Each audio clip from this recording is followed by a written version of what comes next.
Hello again. You know, since I was a very little kid, I've probably seen more UFOs than most of you have.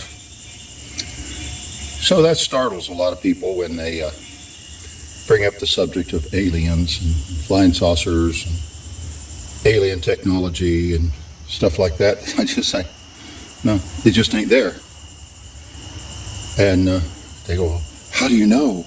How do you know? God could have created other beings in other places. And I say, oh, really? No, there are no such things as aliens, and this is why. And I take them to Ephesians chapter 1. Even as he chose us in him before the foundation of the world, that we should be holy and blameless before him.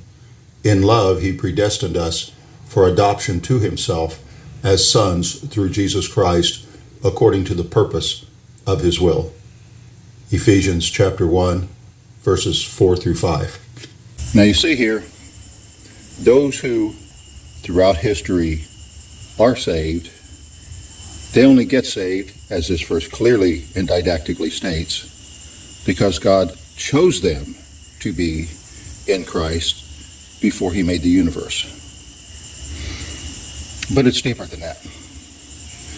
Because it says, it doesn't mean that the very first thing in God's decision making was picking us. There was already something there because he chose us to be in a certain place. And that place already existed.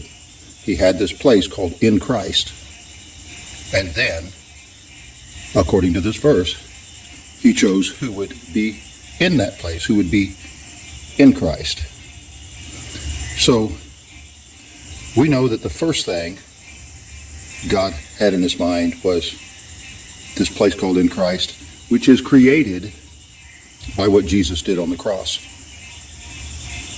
So God's first priority was the cross. Now, for the cross to happen, it had to happen someplace, so God created the earth so that Jesus could die on the cross on earth. The earth then had to be somewhere. So God created space and everything in it, all the galaxies and all the nebula and quasars, to have a place for the earth to exist, because the earth was his priority in that. And the cross was the priority that led to creating the earth. You see, it all comes back to the cross, according to this verse. Someone accused me of being, well, you're just going back to being a geocentric view of the universe. No, it's not a geocentric view of the universe. It's a Christocentric view of the universe. God did it all